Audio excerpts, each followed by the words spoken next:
सच्चिदानन्दरूपाय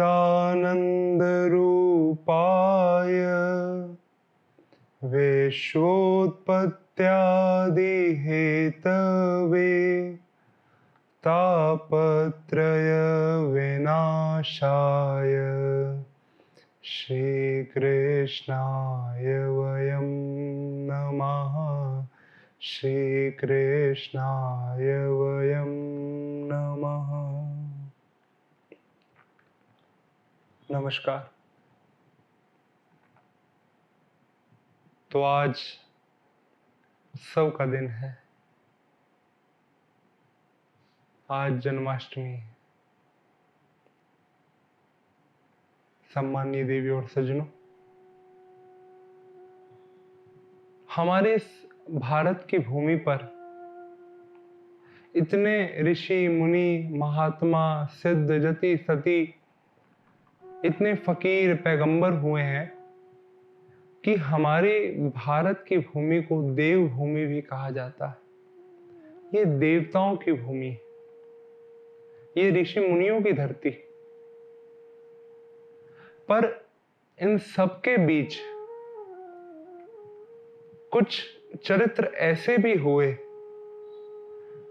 जिनके जाने के बाद या उनके रहते हुए भी इस समाज ने उनको ईश्वर कहकर पुकारा, और इस शरीर को छोड़ने के बाद भी आज तक वो इस समाज में ईश्वर के रूप में परमात्मा कहकर पुकारे जाते हैं।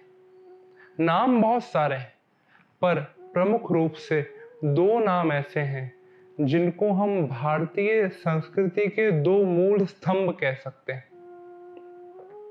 सबसे पहले श्री राम और दूसरे श्री कृष्ण।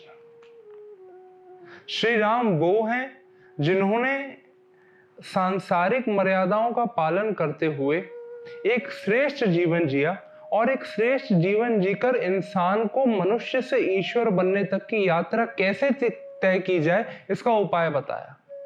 और श्री कृष्ण वो हैं जिन्होंने पुरानी परंपराओं को तोड़ा, जो खोखली, जो अनावश्यक परंपराएं हैं, जो रीति रिवाज चलते आ रहे थे, जो शोषण का कारण बन गए थे, कृष्ण ने उन्हें तोड़ा, एक नए धर्म की स्थापना की, एक नए युग का सूत्रपात किया, और एक जीवन को उत्सव की तरह कैसे जिया जाता है ये सारे संसार को कृष्ण ने बताया।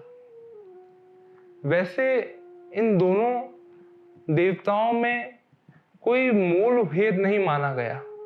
कवि ने बहुत सुंदर कहा कि राम कृष्ण दो एक हैं, अंतर नहीं निमेष, इनके नयन गंभीर हैं, इनके चपल विशेष। एक स्वभाव से थोड़े गंभीर हैं और इनके चपल विशेष। पर भगवान कृष्ण की जब हम बात करते हैं तो भगवान कृष्ण के संबंध में विद्वानों के अलग अलग मत हैं, और पिछले कुछ दिनों में जितना मेरे पढ़ने में आया तो मुझे ओशो ने भगवान कृष्ण के संबंध में एक वाक्य बहुत सुंदर कहा, बड़ा कमाल का कहा कि जो व्यक्ति राम को नहीं समझ सकता ना, जो व्यक्ति राम को नहीं समझ सकता उसको कृष्ण की बात भी नहीं करनी चाहिए। ये एक वाक्य में उन्होंने कृष्ण के बारे में बहुत कुछ कह दिया, क्योंकि ये वो अवतार है जो मुरलीधर भी है और चक्रधर भी है, ये दामोदर भी है, ये युगांधर भी है, ये धर्म पालक भी हैं और धर्म स्थापक भी हैं, ये योद्धा भी हैं, ये योगी भी हैं, ये ब्रह्मचारी भी हैं, ये सदगृहस्थ भी हैं। इनके अंदर गणेश की बुद्धि है, विदुर की नीति है, भीम का बल है, युधिष्ठिर का धर्म है, हनुमान जैसी विनम्रता है, ऋषि वेद व्यास की दृष्टि है इस अवतार में। इसलिए कृष्ण को पूर्ण माना गया। और ऐसे दिव्य विभूति का जन्म जिन परिस्थितियों में हुआ, वो परिस्थितियां कुछ इस प्रकार थी कि हमारे देश में जो राजा लोग थे, जो प्रजा के रक्षक कहलाए जाते हैं, ये रक्षक प्रजा के भक्षक बन गए थे। धर्म को राज दरबारों की जागीर समझा गया। जितनी परंपराएं थी, एक कमजोर तबके के लोगों के शोषण का एक कारण बन गई थी, एक माध्यम बन गई थी। जो वेद काल में वर्ण व्यवस्था व्यक्ति के कर्म पे आधारित होती थी, द्वापर के आते आते वो वर्ण व्यवस्था व्यक्ति के जन्म पे आधारित हो गई। और आखिर में, हाँ, ये बात है कि ये कौन कर रहा था, इसमें किस किस का नाम है, तो नाम बहुत सारे हैं, पर मूल रूप में अगर देखें तो मथुरा के राजा हैं उग्रसेन। उग्रसेन का बेटा है कंस। अब कंस का स्वभाव ऐसा है कि ये स्वभाव से अव्वल नंबर का दुष्ट है, बिल्कुल अव्वल दर्जे का दुष्ट आदमी। संसार का ऐसा कोई ऐब नहीं जो कंस के अंदर ना हो। पर एक बात है कि कंस अपनी चचेरी बहन, उसके चाचा है देवक और उनकी बेटी है देवकी, अपनी चचेरी बहन देवकी से बहुत प्यार करता है, अपनी सगी बहन से ज्यादा प्यार करता है। जब देवकी का विवाह वसुदेव जी के साथ हुआ तो प्रेमवश आज कंस खुद उस रथ का सारथी बना जिस पे बैठकर देवकी अपने पति के साथ ससुराल जा रही।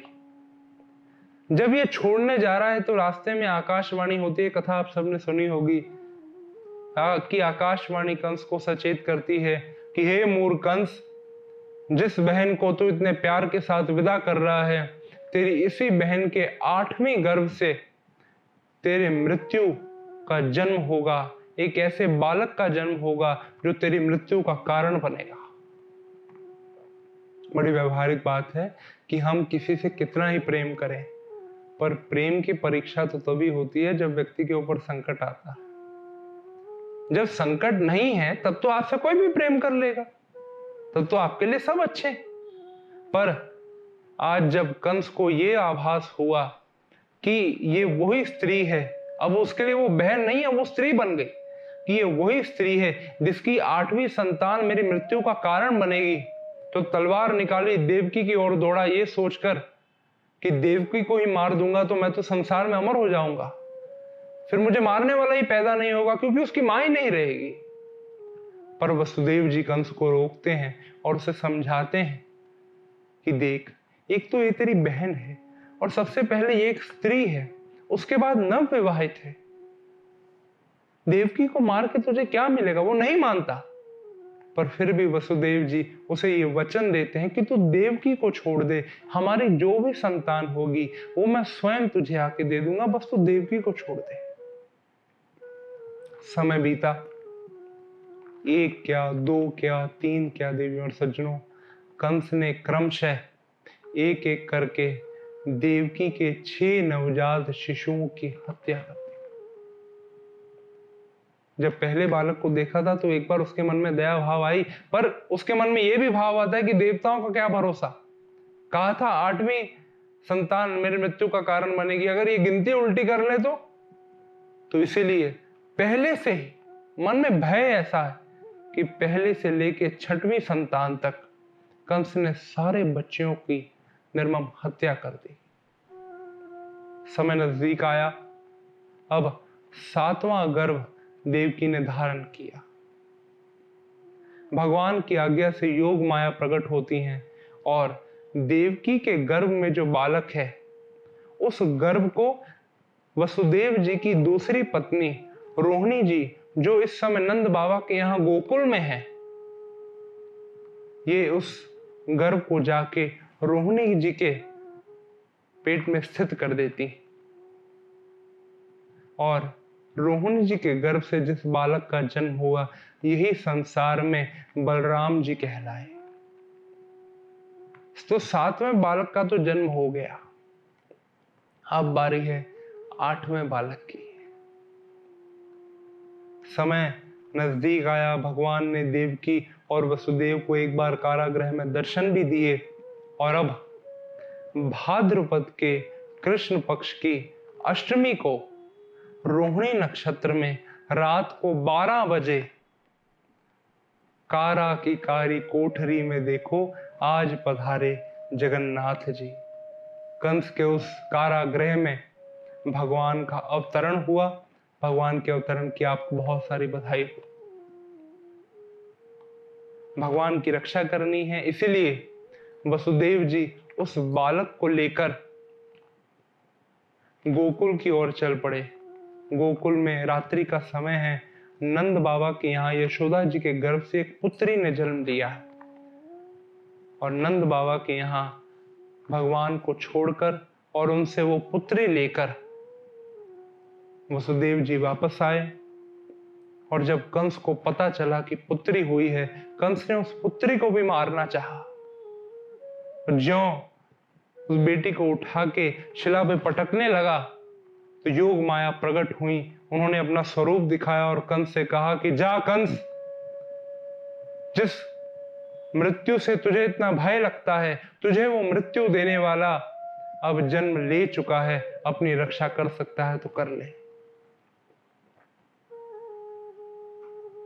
यहां ये सब घटना घट गई और इधर अब हमारे श्री कृष्ण देवकी और वसुदेव के नहीं बल्कि नंदलाल जी और यशोदा के पुत्र बन गए, या कहूं कि गोकुल के एक साधारण ग्वाले बन गए। भगवान श्री कृष्ण के जीवन की जितनी बाल लीलाएं हैं, उनका बाल चरित्र इतने रस से भरा हुआ है, इतने रस से भरा हुआ है कि आप इस चीज की कल्पना इस चीज से कर सकते हैं कि इस भारत देश में ऐसी कोई मां नहीं है जिसने बच्चे के छोटे होते हुए उसे जिंदगी में कभी काना ना कहा हो। आप खुद कल्पना कीजिए कि भारत की कोई ऐसी मां नहीं है जिसने कभी अपने बेटे को काना कह के ना पुकारा हो। तो आप सोचें कि कृष्ण का बचपन कैसे रहा होगा कि इतने सदियों बाद युग बदल गया पर आज भी हर मां के लिए उसका बच्चा काना ही है। श्री कृष्ण के बचपन के उनकी बहुत लीलाएं हैं, एक लंबा चरित्र है ये। परंतु हम अगर रस की बात करें तो इसके साथ साथ हमें ये नहीं भूलना चाहिए कि ये भगवान विष्णु का सबसे क्रांतिकारी अवतार है। जिस क्रांति की लहर भगवान कृष्ण ने चलाई है, ऐसी क्रांति आज से पहले न विश्व में किसी ने चलाई थी, ना उसके बाद कोई हुआ। और मेरे मन में ऐसा भाव आता है कि हमारे देश में भी हमारे देश को आजाद कराने के लिए जितने सेनानी हुए, भले वो महात्मा गांधी जी हो, भगत सिंह हो, बहुत सारे नाम हैं, इन सब ने अपने जीवन का एक लंबा समय इस देश को आजाद कराने के लिए जेल में बिताया। दक्षिण अफ्रीका में रंग भेद के खिलाफ विरोध कर रहे नेल्सन मंडेला जी ने अपने जीवन के लगभग 27 वर्ष वो जेल में रहे। एक ऐसी क्रांति, तो ये विचार करें कि ये तो सिर्फ अपने अपने देश को आजाद कराने के लिए जिंदगी के कुछ पल जेल में रहे हैं, पर भगवान केवल इस देश को आजाद कराने के लिए नहीं आए थे, वो सारी मानवता को, सारे विश्व को आतंक से मुक्त कराने के लिए आए हैं। इसलिए उनका तो जन्म ही जेल में हुआ। कृष्ण से बड़ा क्रांतिकारी इस दुनिया में कौन होगा।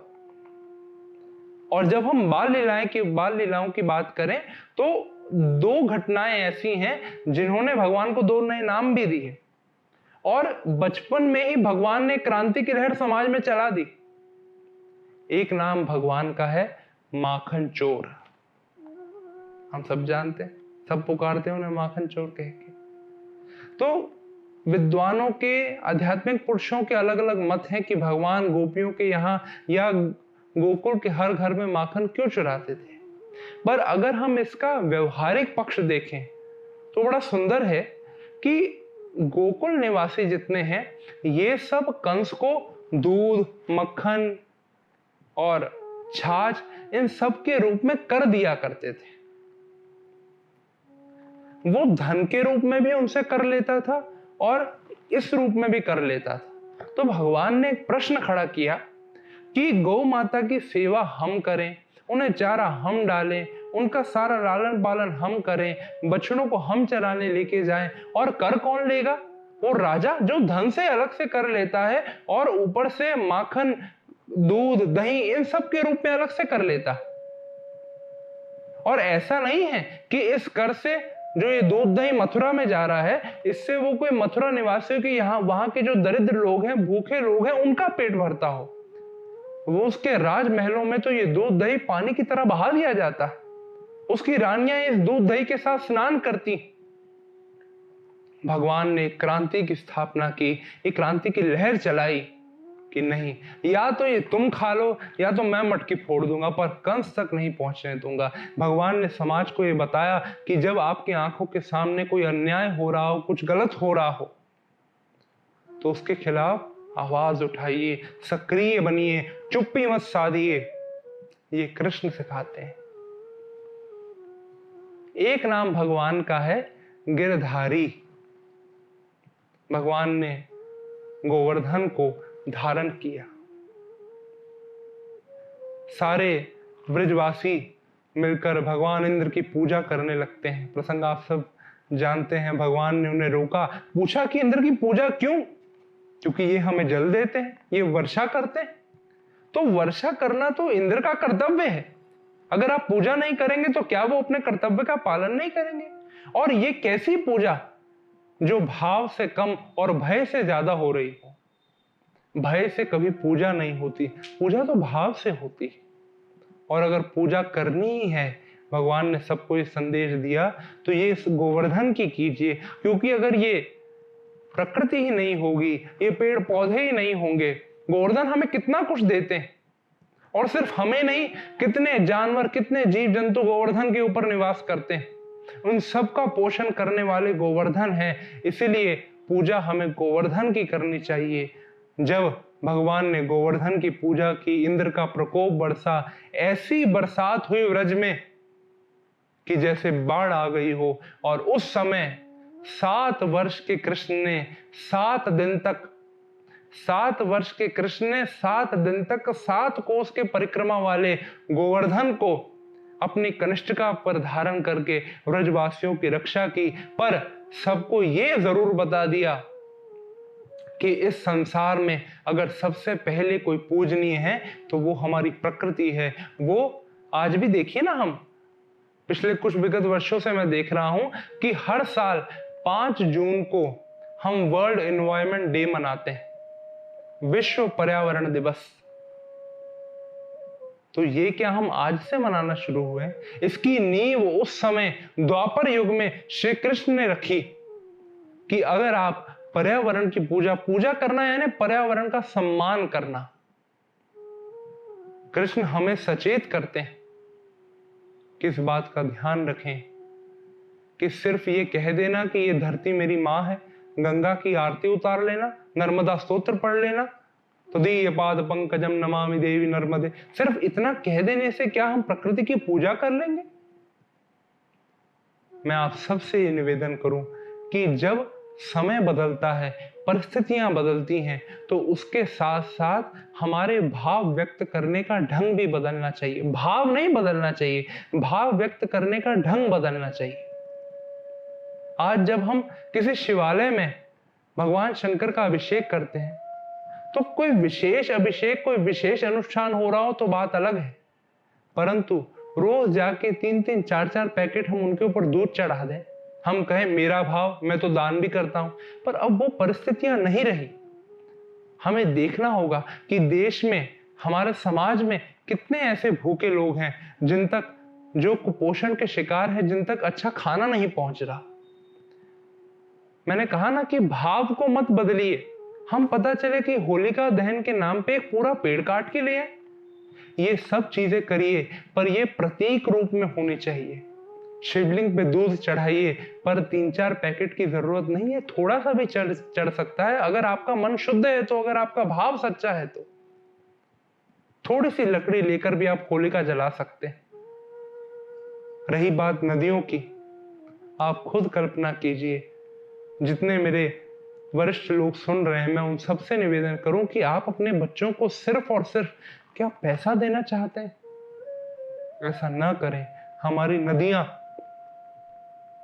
ये नदियों का जल हमारी कृषि को आगे बढ़ाने में सहायता करता है, खेती की जमीन तैयार करता है। ये कोरोना में आप सबने देख लिया होगा कि जब ये घोषणा हुई कि 2 दिन बाद लॉकडाउन है, तो लोग कोई बैंक से पैसा निकालने के लिए नहीं दौड़े थे, बल्कि राशन की दुकानों पे अनाज लेने दौड़े थे, क्योंकि पैसा सबके पास पड़ा। पर लोग जानते हैं कि जीवन की मूलभूत आवश्यकताएं भोजन है, स्वच्छ जल है, अगर हमने इसका ध्यान नहीं रखा, भगवान कृष्ण ने उस समय गोवर्धन की पूजा कराकर सारे संसार को यह संदेश दिया कि पर्यावरण, ये प्रकृति सबसे प्रथम पूजनीय है। वैसे एक बात कहें कि जैसा कि मैंने आपसे कहा कि भगवान कृष्ण की बाल लीलाएं तो बहुत सारी, पर कृष्ण का जो बचपन है ये किसी बच्चे की तोतरी भाषा जैसा है। तोतरी भाषा का भाव कि आपने देखा होगा कि एक बच्चा जब बहुत छोटा होता है, उसे बोलना नहीं आता, तो मैंने बहुत बच्चों को देखा कि वो पानी को पानी नहीं कह पाता, जल नहीं कह पाता, वो अक्सर मम मम कह के बुलाता है। जो उसके मुंह से मम निकलता है तो परिवार वाले, उसकी माँ, उसके पिता समझ जाते हैं कि ये पानी मांग रहा है, इसे प्यास लगी। तो बचपन में तो ये सब अच्छा लगता है, पर आप खुद कल्पना कीजिए कि 11 साल का बच्चा हो जाए और वो तब भी पानी को मम ही कहे, तो हम ऐसे बच्चे को डॉक्टर के पास ले जाते हैं, डॉक्टर से पूछते हैं कि क्या कारण है, ये बड़ा ही नहीं हो रहा, इसकी बुद्धि विकसित ही नहीं हो रही। तब वो हमारे लिए चिंता का कारण हो जाता है। जो चीज हमारे लिए बचपन में सुंदर है, उसमें उसका वात्सल्य है, पर ज्यों बड़ा हुआ, बड़े होते हुए हमें ये सब चीजें अच्छी नहीं लगती। हम चाहते हैं कि वो पानी को पानी कहकर पुकारे। ठीक इसी तरह भगवान कृष्ण के बचपन की जो लीलाएं हैं, भले वो माखन चोरी की हो या गोपियों के वस्त्र चुरा लेना, अपनी मां को सताना, गोपियों के साथ रास करना, ये सब तो बहुत कम आयु तक, बल्कि मैं कहूं कि 11 पहले गोकुल में भगवान रहे, उसके बाद वृंदावन गए, और वृंदावन को भगवान ने लगभग 11 वर्ष की उम्र में छोड़ भी दिया। वृंदावन से मथुरा गए कंस के बुलावे पर, वहां पे कंस का वध किया और महाराज उग्रसेन को मथुरा का पुनः राजा बना दिया। ये सब कृष्ण ने लगभग 11-12 वर्ष की उम्र में कर लिया। पर ये मुझे एक विडंबना लगती है कि हम कृष्ण को कभी इस आयु से आगे देख ही नहीं पाते। कभी कभी जब मैं कथाएं सुनता हूं तो ऐसा लगता है कि कृष्ण आखिरी दिन तक कथा के कभी बड़े ही नहीं हुए। क्या वो भागवत के 7वें दिन तक ऐसा लगता है कि कृष्ण अभी माखन ही चुरा रहे हैं, अभी रास ही खेल रहे हैं, पर ऐसा नहीं।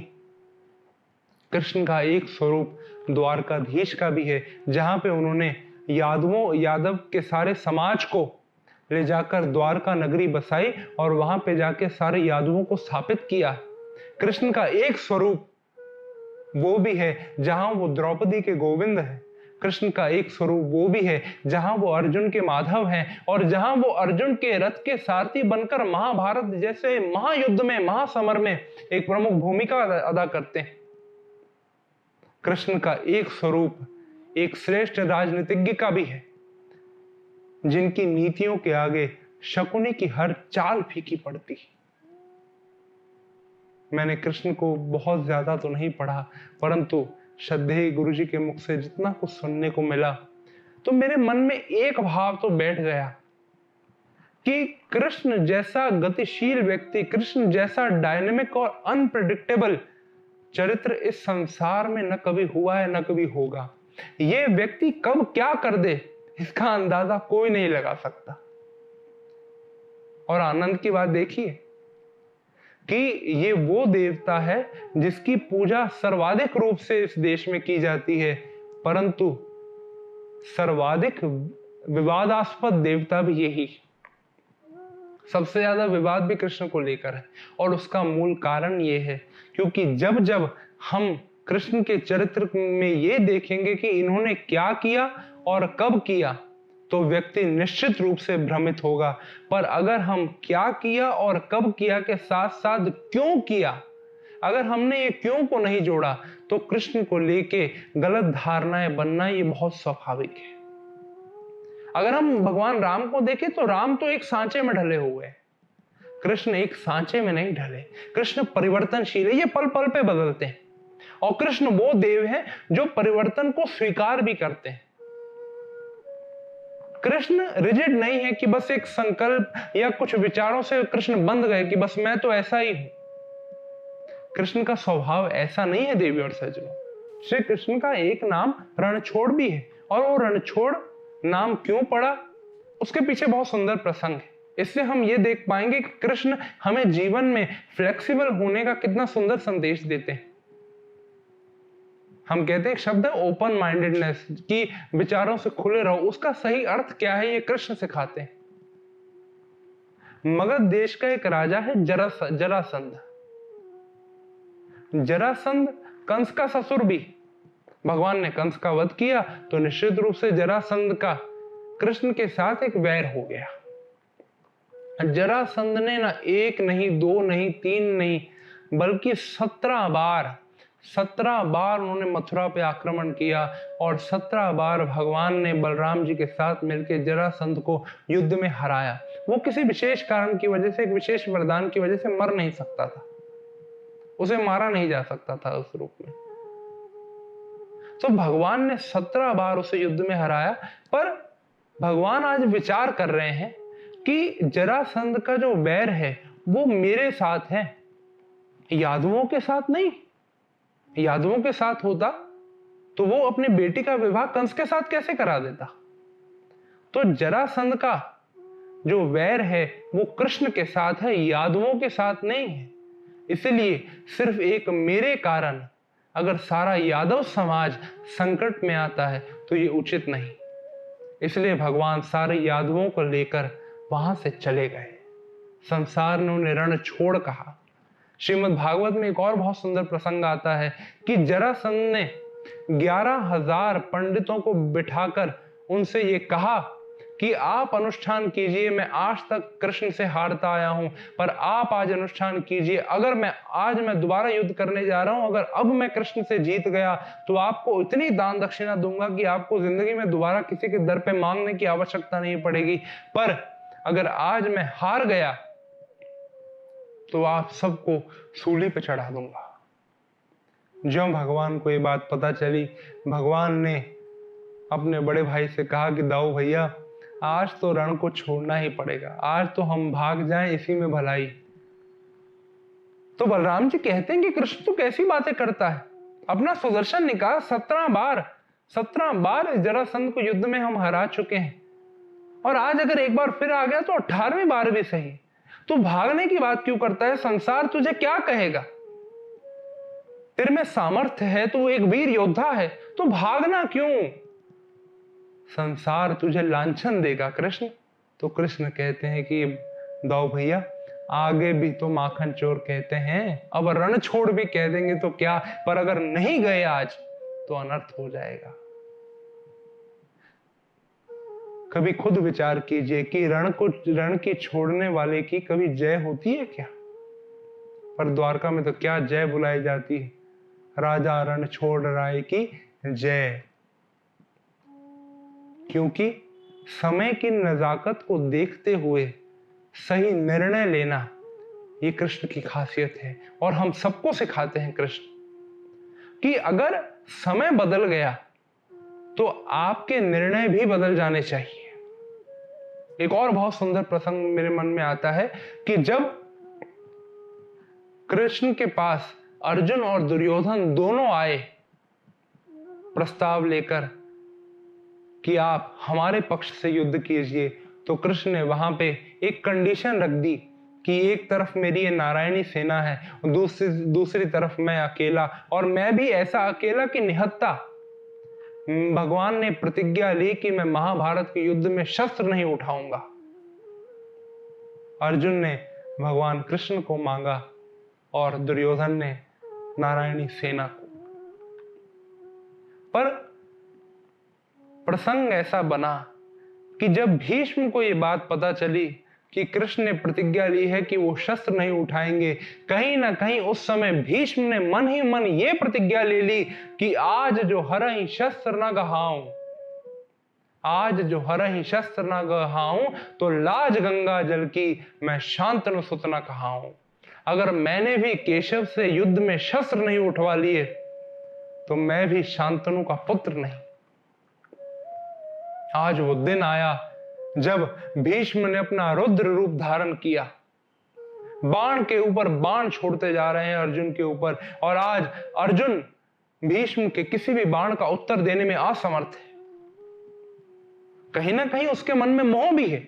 वो भीष्म के प्रति आदर भाव रखता है, अपनी पूरी शक्ति के साथ युद्ध नहीं कर रहा। भगवान कृष्ण अर्जुन से कहते हैं कि आज तुझे क्या हुआ, तो पितामह भीष्म के बाणों का उत्तर क्यों नहीं देता। आज अर्जुन कहता है कि मुझसे मेरा गांडीव संभाला नहीं जा रहा, मैं गांडीव उठाकर जितनी देर में इस पे बाण चढ़ाता हूं उतनी देर में पितामह एक और बाण छोड़ देते, मैं उनका उत्तर कैसे दूं।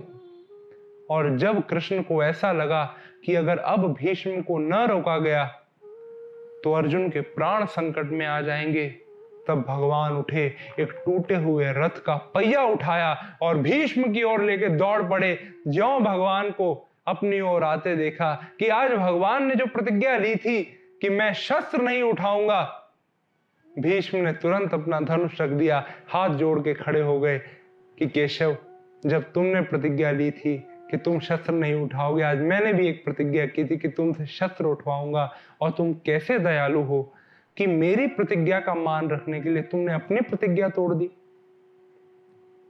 देवियों और सज्जनों, ये प्रसंग मैंने आपको इसलिए सुनाया क्योंकि ये भावनात्मक पक्ष तो इसका यही है कि भगवान ने भीष्म की प्रतिज्ञा रखने के लिए अपनी प्रतिज्ञा तोड़ी। पर अगर व्यवहारिक पक्ष देखें तो कृष्ण जानते हैं कि अर्जुन धर्म की ओर से युद्ध लड़ रहा है और भीष्म अधर्म की ओर से। अगर आज मैंने, अर्जुन शरणागत भी है भगवान का, परंतु आज भगवान जानते हैं कि अगर आज मैंने अर्जुन की रक्षा नहीं की, अगर आज अर्जुन मृत्यु को प्राप्त हो गया भीष्म के हाथों, तो पांडव कमजोर पड़ जाएंगे। और अगर कौरवों की विजय हुई, अगर हस्तिनापुर के सिंहासन के ऊपर दुर्योधन बैठ गया, तो यार ये सारे समाज के साथ अन्याय होगा, समाज को मैं अधर्म की खाई में गिरा दूंगा। इसीलिए मेरी प्रतिज्ञा टूटती है तो टूट जाए, पर आज भीष्म को रोकना आवश्यक है। कृष्ण हमें यही सिखाते हैं कि जब समय बदल जाए, परिस्थितियां बदल जाएं, तो अपना निर्णय लेने में भी ज्यादा समय मत लीजिए। सदियों से एक समस्या समाज में चलती आ रही है, जनरेशन गैप की। ये जो पीढ़ियों के बीच में एक अंतर होता है, इसकी जड़ ही ये है कि जो बड़े हैं घर के, वो ये कह देते हैं कि हमने जो कहा है, हमारा जो अनुभव है, वो कहीं ना कहीं ये समझ लेते हैं कि जो जितनी दुनिया हमने देखी है वो ही सही है। और जो नई पीढ़ी है वो ये समझ लेती है कि हमारे बड़ों को कुछ पता नहीं है, हम जो आज इंटरनेट चला रहे हैं, हम जो नई दुनिया को देख रहे हैं, यही दुनिया का वास्तविक सत्य है। पर कृष्ण सिखाते हैं, बड़ों के लिए कृष्ण का यही उपदेश है कि आप ये ना समझें कि आप इस दुनिया में कुछ साल पहले आए हैं बच्चों से, इसलिए आपको सब कुछ पता होगा। अगर परिस्थितियां बदलती हैं तो आपके चुनाव भी बदल जाने चाहिए। आप अपने बच्चों के प्रस्ताव का, उनके ओपिनियंस का सम्मान कीजिए। और यही संदेश भगवान ने बच्चों को भी दिया कि ऐसा नहीं कि आपके बड़े जो कुछ कह रहे हैं वो सब व्यर्थ है। आखिर उन्होंने भी दुनिया देखी, उनके अनुभव का लाभ लीजिए। भगवान ने सारे महाभारत के युद्ध में सारे विप्रवृंद का, सारे जो घर के बुजुर्ग हैं, उन सब का सम्मान किया, गांधारी के शाप को स्वीकार किया, भीष्म का बहुत आदर किया। भगवान कृष्ण ने सारे युद्ध में, सारे जीवन आदर किया, क्योंकि वो जानते हैं। इसलिए भगवान भीष्म से कहते हैं कि आप युधिष्ठिर को उपदेश दीजिए, क्योंकि मेरे पास सिर्फ ज्ञान है, आपके पास अनुभव भी है। जीवन में ऐसे रिजिड मत बनिए, ऐसे अड़ मत जाइए। जब परिस्थितियां बदलें तो आपको भी बदलना आना चाहिए, ये कृष्ण सिखाते हैं। भगवान श्री कृष्ण के जीवन का एक और बहुत सुंदर गुण है, और वो गुण ये है कि जिसने जैसा चाहा कृष्ण उसके वैसे हो गए। जो जिस भाव से, जाकी रही भावना जैसी, जो जिस भाव से कृष्ण के पास आया, कृष्ण उसके वैसे ही हो गए। अगर प्रेमवश यशोदा कहती हैं कि अरे अब बंद भी जा, जब रस्सी में उन्हें बांधना चाहा, यही इसी प्रसंग से भगवान का नाम पड़ा था दामोदर। दम यानी रस्सी और उदर पे बांधी थी, इसलिए दामोदर नाम पड़ा भगवान का। तो जब यशोदा रस्सी से बांधना चाहती हैं तो हर बार 2 उंगल रस्सी कम पड़ जाती है, पर जब प्रेमवश वात्सल्य से भरकर वो अपने बेटे से कहती कि अरे अब बंद भी जा, भगवान तुरंत बंध जाते। तो जो प्रेम से बांधना चाहिए तुरंत बंध जाए, वरना अगर नहीं बंधना है, कोई शत्रु भाव से आया है, तो दुर्योधन के सभा में, जब कौरवों की सभा में भगवान शांति दूत बनकर गए, तब दुर्योधन ने भगवान को बंदी बनाना चाहा था, और तब भगवान उसकी लोहे की जंजीरों में नहीं बंधे। रश्मि रथी में रामधारी सिंह दिनकर जी ने बहुत सुंदर पंक्तियों में उल्लेख किया, आपने निश्चित रूप से पढ़ा होगा कि हरिणे भीषण हुंकार किया, अपना स्वरूप विस्तार किया, डगमग डगमग दिग्गज डोले, भगवान कुपित होकर बोले, जंजीर बढ़ाकर साध मुझे, हाँ हाँ दुर्योधन बांध मुझे। भगवान ने अपना विराट स्वरूप दिखाया और बताया दुर्योधन को कि अगर तू बांधना ही चाहता है तो ले बांध के दिखा। जो प्रेम भाव से बांधना चाहेगा तो यशोदा की उस रस्सी में बंध जाए, पर नहीं तो शत्रु भाव से कृष्ण लोहे की जंजीरों में नहीं बंधते। प्रेम भाव है गोपियों का, तो वो चाहती हैं कि कृष्ण एक बार हमारी तरफ मुस्कुरा के देख ले बस। कृष्ण की मुस्कान में उन्हें जीवन नजर आता है। पर यही एक शकुनी है जो हमेशा दुर्योधन से कहता रहता था कि मुझे कृष्ण के सुदर्शन से इतना भय नहीं लगता जितना मुझे कृष्ण की मुस्कान से लगता है, क्योंकि ये आदमी जब जब मुस्कुराया है तब तब समझ लेना दुर्योधन कहीं ना कहीं कुछ गड़बड़ है। और सच में जिसको कृष्ण की मुस्कान से भय लगे वो व्यक्ति शकुनी ही होगा। अगर सुदामा मित्र भाव से आया है तो स्थिति यह है कि देखी सुदामा की दीन दशा, करुणा करके करुणा निधि रोए। भगवान ने सुंदर सिंहासन पे, अपने सिंहासन पे बिठाया सुदामा को, और जब उसके पैर को कांटों से भरा हुआ देखा जहां से रक्त बह रहा है, तो देखे सुदामा की दीन दशा, करुणा करके करुणा निधि रोए, और पानी परात को हाथ छुयो नहीं, नैनन के जल सौ पग धोए। जितनी देर में दास दासियां जल और परात लेके आती ताकि सुदामा जी के चरण धो सके, उतनी देर में तो भगवान ने अपने आंसुओं से सुदामा के पैर धो दिए। कृष्ण ज्ञानी है तो ऐसे ज्ञानी है कि सर्वोपनिषदों गावह दोवधा गोपाल नंदना, सारी उपनिषद गाय हैं और कृष्ण उनके ग्वाले हैं। और ये व्यक्ति सरल है तो ऐसा सरल है कि जब सारे ग्वाल सखाओं के साथ भगवान उस मंडली में बैठे हैं, सारे ग्वाल सखा रोज भगवान के लिए कुछ ना कुछ बना के लाते हैं। भगवान खुद चुनाव करते हैं कि आज वो किसके घर का भोजन करेंगे। भगवान का एक सखा है मधुमंगल, ये उन सभी ग्वालों में सबसे गरीब परिवार का। भगवान के मन में भी क्या आई कि मधुमंगल से कहते कि मधुमंगल आज मैं तेरे घर का भोजन करूंगा, बता मेरे लिए क्या लेके आया। मधुमंगल तो कुछ लाया नहीं था, दौड़ के अपने घर गया और मां से कहता है कि माई देख तेरे कैसे भाग जागे। आज कृष्ण ने खुद आगे बढ़कर मुझसे कहा कि मैं आज तेरे घर का भोजन करूंगा, दे मुझे कुछ दे, जो कुछ पड़ा है कुछ तो दे दे। मैं कृष्ण के लिए कृष्ण के आगे खाली हाथ नहीं जा सकता, वो रोज रोज नहीं मांगता, आज पहली बार मांगा, कुछ तो दे। मधुमंगल की मां की आंखें भर आई और कहती हैं कि बेटा तू जानता है कि हमारे यहाँ कुछ नहीं पड़ा, फिर भी अंदर रसोई में बर्तन में देख ले अगर कुछ बचा हो तो। जो बर्तन में देखा तो 3 दिन पुरानी कढ़ी पड़ी हुई थी। आप सोचिए 3 दिन पुरानी कढ़ी वो बासी हो चुकी है, इतनी खट्टी हो चुकी। तो मधुमंगल के मन में भी एक बार आया कि मैं ये कढ़ी, वो माखन मिश्री खाने वाला मेरा मित्र, उसको मैं ये बासी कढ़ी खिलाऊं, पर खाली हाथ जाऊंगा तो ये छोड़ेगा नहीं।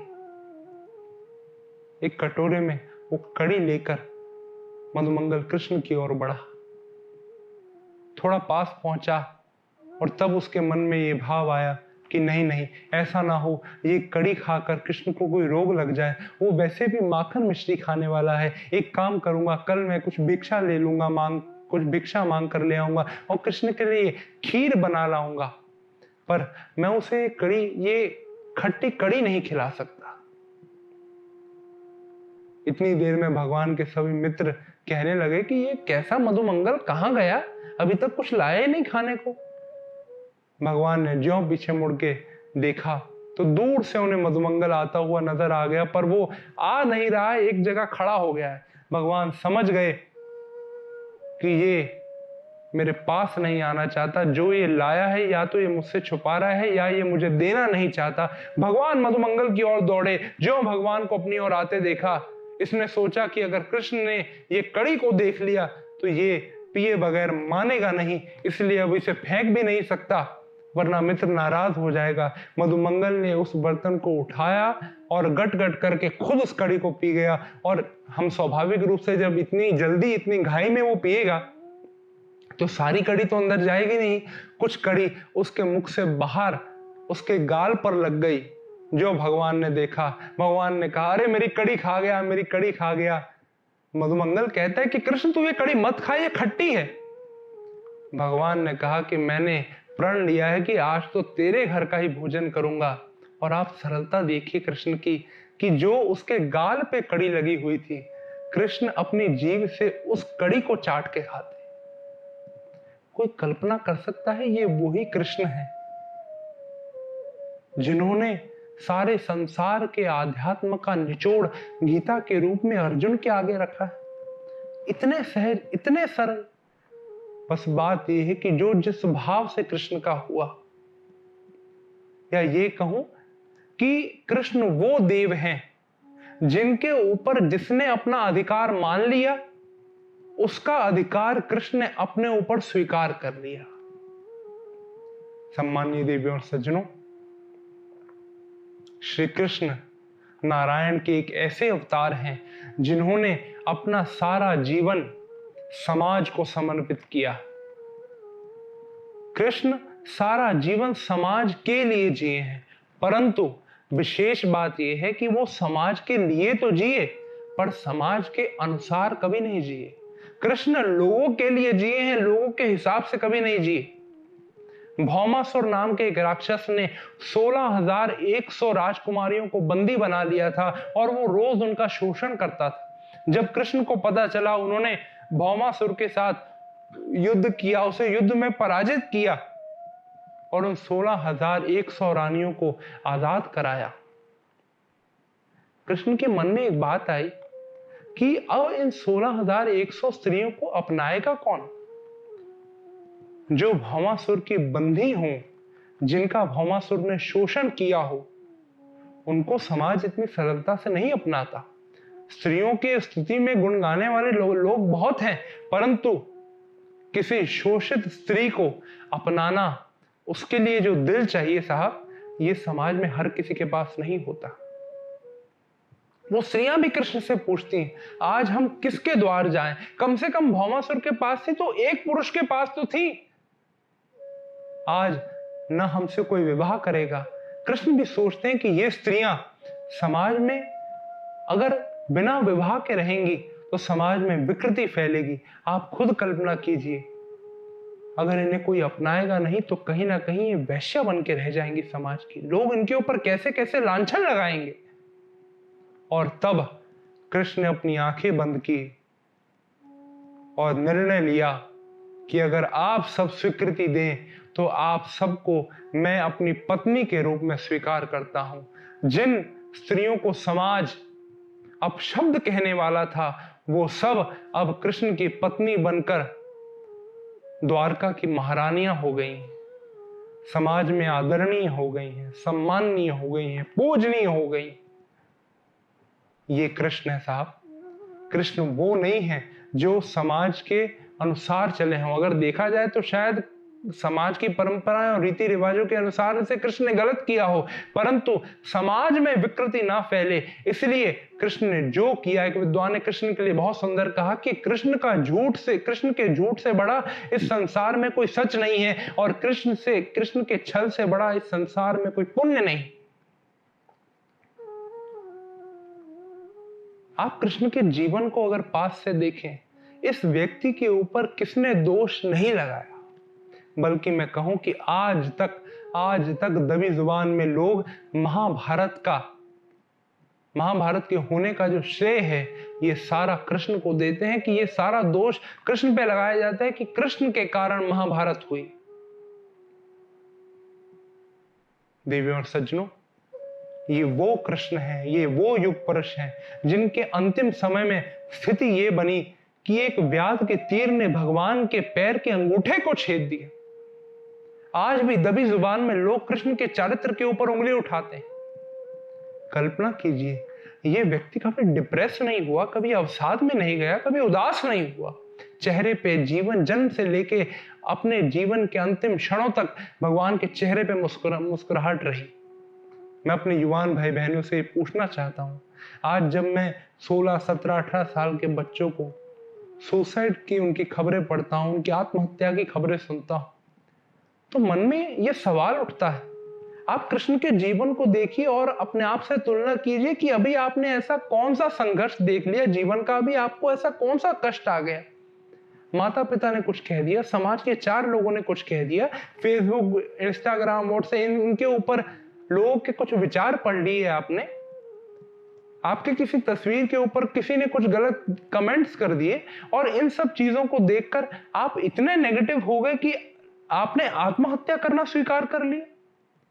समाज को ऐसी छूट देना कि वो आपकी निजी जीवन, आपकी पर्सनल लाइफ में इतनी दखलंदाजी दे सके। इसलिए ये विषय बहुत बड़ा है कि डिप्रेशन क्यों होती है, इसके क्या कारण है, उपाय क्या है। इसका मैं कभी विस्तार से इस बारे में भी जरूर चर्चा करूंगा। परंतु आज कृष्ण से अगर हम सीखें तो भगवान कृष्ण ये सिखाते हैं कि समाज को आप अपने निजी जीवन में कितनी दखल अंदाजी करने देते हैं, ये आपके ऊपर है। आप समाज के लिए जरूर जिए, ऐसा नहीं कि मेरे घर में बिजली रोटी आती है, मुझे किसी से कोई मतलब नहीं है। ये कृष्ण नहीं है। कृष्ण ये कहते हैं कि समाज के लिए जियो, हाँ समाज के हिसाब से जियो, ये जरूरी नहीं। मैंने कहा ना, ये अवतार ऐसा है कि इसने कब क्या किया है इसको समझने के लिए, इसलिए मैंने आरंभ में ओशो की बात कह दी कि जो राम को नहीं समझ सकता, राम तो सीधे सरल, जो राम को नहीं समझ सकता वो तो कृष्ण के आसपास भटक भी नहीं सकता साहब। अंत में मेरे मन में एक भाव आता है कि कृष्ण जो है ना, कृष्ण एक निर्मोही पात्र तो है, निर्मोही है, परंतु ये बात भी सच है कि ये आदमी ये प्यार में बिकता है। कृष्ण प्रेम के भाव के भूखे हैं, ये इसमें कोई संदेह नहीं कि ये निर्मोही। मोह इन्हें दुनिया में किसी से नहीं, ना अपने परिवार से है, ना अपने सगे संबंधियों से है, ना पांडवों से है, किसी से भी नहीं। ना खुद मोह रखते हैं और ना दूसरों को कहते हैं मोह रखने के लिए। इसलिए तो अर्जुन से कहते हैं कि क्लेब्य मां समगम पार्थ नहीं तत्त्वयि उपपद्यते शूद्रम हृदय दौर्बल्यम त्यक्तो उत्तिष्ठ परंतप। कि क्षुद्रम हृदय दौर्बल्यम, अपने मन की दुर्बलता, इस मोह को त्याग अर्जुन, अपने गांडीव को उठा, शर संधान कर, युद्ध कर, मोह का त्याग कर धनंजय, मोह का त्याग कर। यही उपदेश उन्होंने सारे संसार को दिया। एक विद्वान ने कृष्ण के लिए बहुत सुंदर कहा कि कृष्ण वो है जिन्होंने हर घर में एक टूटा हुआ दिल छोड़ा है। कितनी सुंदर बात कही कि कृष्ण वो है जिन्होंने हर घर में एक टूटा हुआ दिल छोड़ा है। क्योंकि कृष्ण जहां गए लोगों ने इनसे प्रेम किया, परंतु कृष्ण ने कभी मुड़कर नहीं देखा। ऐसा लगता है कि जैसे कृष्ण के जीवन में कोई रिवर्स गियर ही नहीं। कृष्ण कभी मुड़ के नहीं देखते। हाँ, बस एक बार उद्धव से जरूर भगवान ने कहा कि उद्धव मोहि व्रज बसरत नाही, मुझे व्रज की याद आती। और इसका कारण भी सिर्फ इतना सही है, मैंने कहा ना, ये वो चरित्र है जो प्रेम में बिकता है साहब। इसका कारण भी ये है कि जब से भगवान ने वृंदावन छोड़ा ना, उसके बाद हमारे कृष्ण बड़े आदमी हो गए। वृंदावन के बाद जो कृष्ण है वो आदरणीय है, पूजनीय है। परंतु हम पांडवों को भी देखें, ऐसा नहीं कि पांडवों का सद्भाव नहीं है कृष्ण के प्रति। कृष्ण के परिवारजन, कृष्ण की पत्नियां, स्वयं बलराम, ये सब कृष्ण के प्रति आदर भाव रखते हैं, स्नेह रखते हैं। कृष्ण इनके लिए पूजनीय है। परंतु कृष्ण के साथ तो प्रेम सिर्फ व्रजवासियों ने ही किया था। इसलिए जितनी उदाहरण दी गई प्रेम की कृष्ण के बारे में, वो व्रज को लेके दी गई। प्रबल प्रेम के पाले पढ़कर प्रभु को नियम बदलते देखा, अपना मान टले टल जाए पर भक्त का मान न टलते देखा। जिनकी केवल कृपा दृष्टि से सगल सृष्टि को पलते देखा, जिनकी केवल कृपा दृष्टि से सगल सृष्टि को पलते देखा, उसको गोकुल की गलियों में 100-100 बार मचलते देखा। जिसकी वक्र भ्रकुटी के भय से सागर सप्त उछलते देखा, उसको मां यशोदा के भय से अश्रु बिंदु दृग ढलते देखा। ये वो कृष्ण है साहब जिसकी वक्र भ्रकुटी के भय से जो अपनी भौएं अगर तिरछी कर ले तो सागर सब तो उछलते देखा, सातों समुद्रों में बाढ़ आ जाए। और ये वही कृष्ण है, उसको मां यशोदा के भय से अश्रु बिंदु दृग ढलते देखा। मां यशोदा के भय से मोटे मोटे आंसू बहाते हैं कृष्ण। ये व्यक्ति प्रेम का फूका है। इसलिए तो जब वृंदावन को छोड़ने लगे तब अक्रूर जी कृष्ण के उदास चेहरे को देख के कहते हैं कि कृष्ण, मैं जानता हूं तुम्हें वृंदावन से बहुत लगाव है, पर तुम इस तरह उदास क्यों होते हो? अपने आप को पहचानो। तुम्हारे जीवन के लक्ष्य बहुत बड़े हैं, तुम्हें अपने जीवन में बहुत कुछ हासिल करना है कृष्ण। इस उदासी को त्यागो।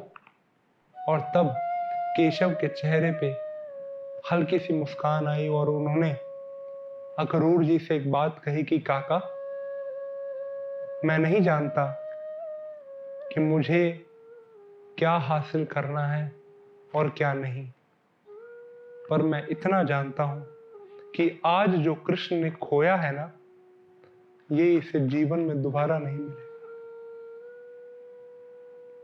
कृष्ण हम सबको भी सिखाते हैं कि इस दुनिया में, इस जीवन में बहुत कम ऐसे लोग हैं जो सच में हमारे प्रति एक सद्भाव रखते हैं, जिन्हें हमारी सच में परवाह है, जो हमें जीवन में आगे बढ़ता हुआ देखना चाहते हैं। अगर आपके जीवन में भले वो आपके परिवार का कोई सदस्य हो, आपके माता पिता हो, आपके गुरुजन हो, आपका कोई मित्र हो, आपका कोई सखा हो, कोई भी हो, अगर आपके जीवन में ऐसा कोई व्यक्ति है तो उसे मत खोइए, उनका सम्मान कीजिए, उसकी कदर कीजिए। कृष्ण आखिर तक ब्रज को याद करते रहे और भगवान ने किसी को याद नहीं किया, क्योंकि ब्रजवासी सहज सरल थे। यशोदा कैसे कृष्ण का कान पकड़ती है, कैसे भगवान गोपियों को दौड़ाते हैं। भाव इन सब चीजों का यही है कि जीवन में जिन लोगों का आपके प्रति सद्भाव हो, जो आपके साथ बुद्धि से नहीं दिल से जुड़े हों, ऐसे लोगों को हमेशा अपने पास रखिए, ऐसे लोगों का सम्मान कीजिए। आपका सौभाग्य है कि आपके जीवन में अगर कोई एक भी है तो बहुत है, बस उन्हें अपने आप से दूर मत होने दीजिए। कृष्ण की तो मजबूरियां थी, पर हमें कृष्ण से ये सीख लेना चाहिए कि जीवन में खूब धन कमाओ, खूब बड़े आदमी बनो, पर ऐसे अमीर मत बने हम कि हमारे पास खाने को तो बहुत कुछ हो, पर खाना खाया या नहीं ये चिंता करने वाला कोई ना हो।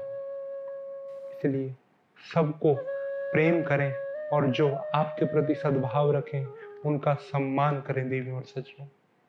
बाकी तो कृष्ण के बारे में मैं कितना कहूँ। जो लोग मुझे निजी रूप से जानते हैं उन्हें ये बात पता है कि बचपन से मुझे जो संस्कार मिले वो राम के चरित्र के इर्द गिर्द थे। मैंने राम को पढ़ा, राम को सुना, राम को अपने गुरुजनों से आशीर्वाद के रूप में उनका चरित्र प्राप्त हुआ मुझे। पर पिछले कुछ दिनों में गुरुजी के सानिध्य में रहकर या भगवान कृष्ण के बारे में कुछ पढ़कर मैं जितना समझ पाया हूं, मेरी तुच्छ बुद्धि गुरु कृपा से जितना मुझे समझ आया है, मैं यही कह सकता हूं कि इस संसार की सारी बुद्धि, सारा ज्ञान, सारा अनुभव मिलकर भी अगर कृष्ण के बारे में कुछ कहने बैठेगा ना, तो अंत में वो उस संपूर्ण की अपूर्ण चर्चा ही होगी। क्योंकि इस दुनिया में कुछ अच्छे लोग हैं, कुछ बुरे लोग हैं, पर कृष्ण ना तो अच्छे हैं और ना ही बुरे हैं। कृष्ण ना ही कोई पापी है, ना ही कोई पुण्यात्मा है। अगर वो कुछ है तो बस वो परमात्मा है। कृष्णस्तु भगवान स्वयं। इसलिए देवी और सज्जनों, ऐसे परम के प्राकट्य उत्सव की इस जन्माष्टमी की मैं आपको बहुत बहुत बधाई देता हूं। आज सारे विश्व में, सारे भारत में रात के 12 बजे एक ही गूंज होगी कि नंद घर आनंद भयो, जय कन्हैया लाल की, जय कन्हैया लाल की, जय कन्हैया लाल की।